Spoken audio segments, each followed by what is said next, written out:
भारत के लिए बड़ी राहत की खबर है। एक तरफ अमेरिका ईरान तनाव में ग्लोबल ट्रेड पर दबाव है, वहीं दूसरी तरफ भारत और न्यूजीलैंड के बीच बड़ा फ्री ट्रेड एग्रीमेंट चुका है। इस बीच एक बड़ी जानकारी सामने आई है। देखिए, बड़ी खबर है। सबसे बड़ी घोषणा ये है कि न्यूजीलैंड ने अगले 15 सालों में भारत में 20 अरब डॉलर का निवेश करने का वादा किया है। ये निवेश इंफ्रा, टेक्नोलॉजी, कृषि और अन्य क्षेत्रों में आ सकता है, जिससे भारत में रोजगार और विकास को बड़ा बढ़ावा मिलेगा।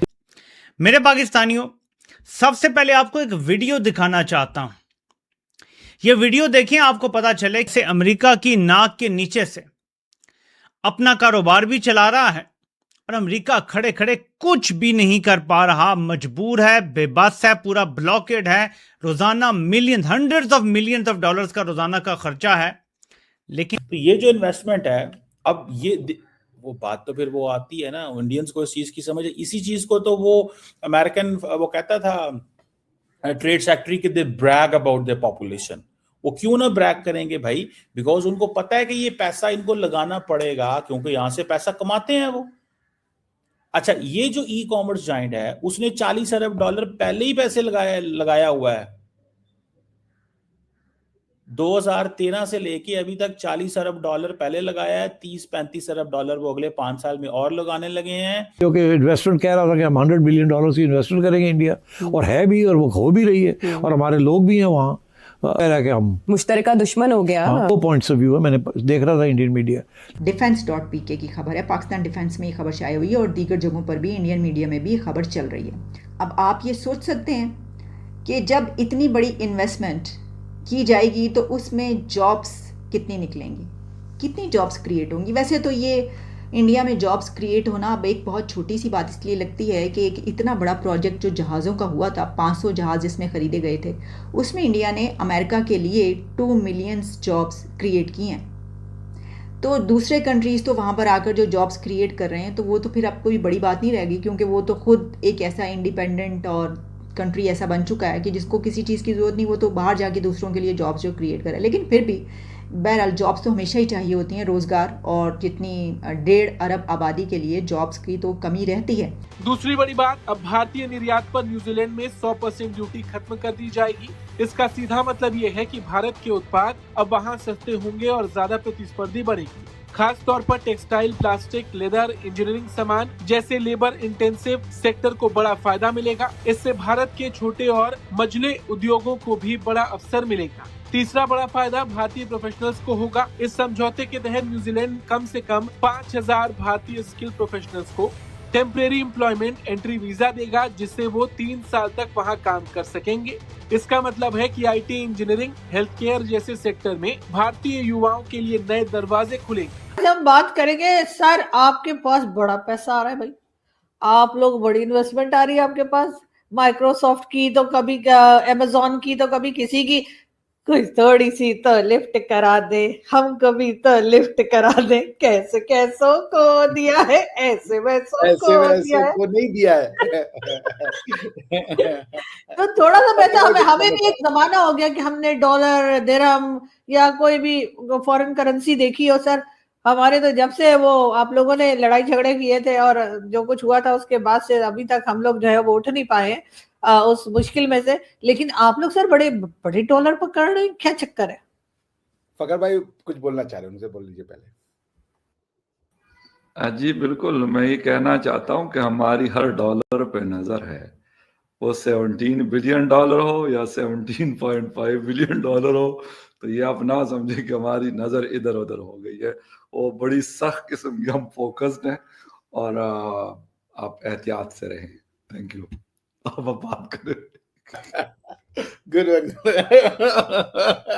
एहतियातन रहेंगे भैया, हम एहतियातन रहेंगे। आप हमारे पड़ोसी हैं, एहतियात ना रखे हम हैं।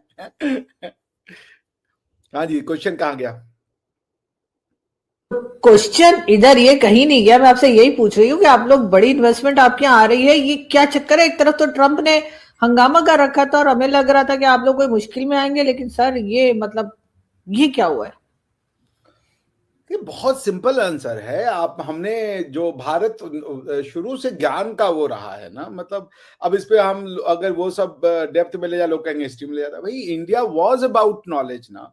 तो आज वो हम उसको फिर से रीप कर रहे हैं। आप कहाँ जाएंगे नॉलेज को लेकर के, क्योंकि मोस्ट ऑफ द नॉलेज जो बाहर ट्रैवल भी करी, सारी नहीं, उन्होंने उसको उपयोग में लाए, उसको बहुत सारा उसकी प्रैक्टिकल आउटपुट किए। Now it's coming back to India. हम लोग यहाँ पे रिसर्च कर रहे हैं अभी जो R&D के लिए और दूसरे इन्वेस्टमेंट के लिए। इंडिया एक बहुत जबरदस्त जगह है, सेफ्टी है, लोग हम्बल हैं, लोग पोलाइट है, कॉस्मोपॉलिटन बाय नेचर है, सभी कल्चर्स का स्वागत करते हैं, सभी कल्चर्स का रिस्पेक्ट करते हैं, सभी भाषाओं का सम्मान करते हैं। डाउन साउथ हो या अप नॉर्थ हो या वेस्ट हो, ईस्ट हो, इंडिया में सबका सम्मान है।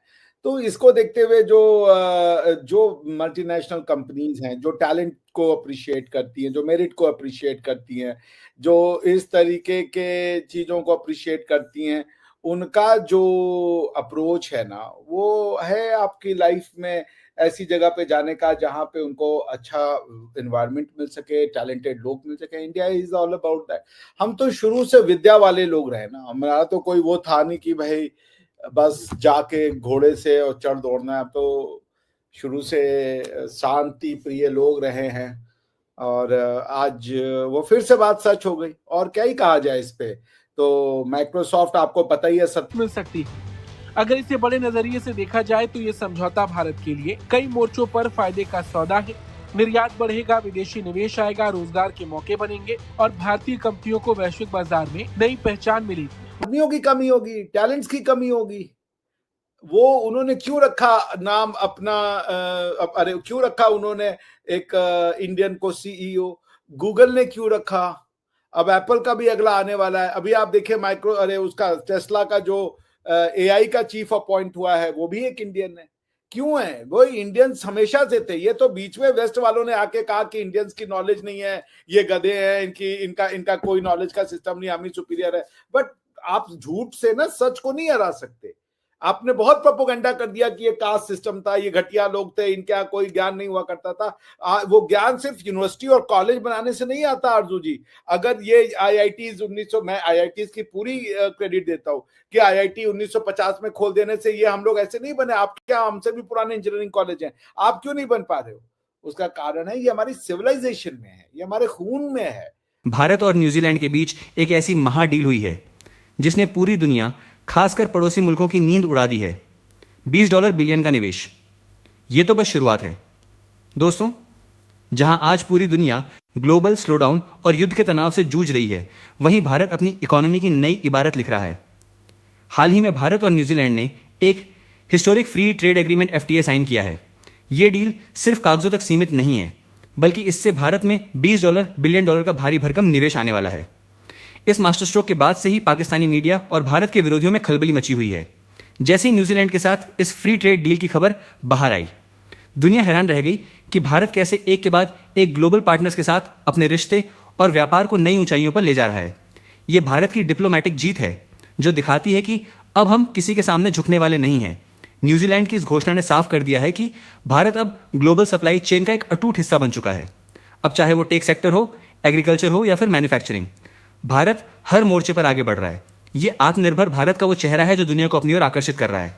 दोस्तों, क्या आपको लगता है कि भारत जल्द ही दुनिया की तीसरी सबसे बड़ी अर्थव्यवस्था बन जाएगा? अपनी राय कमेंट्स में जरूर बताएं।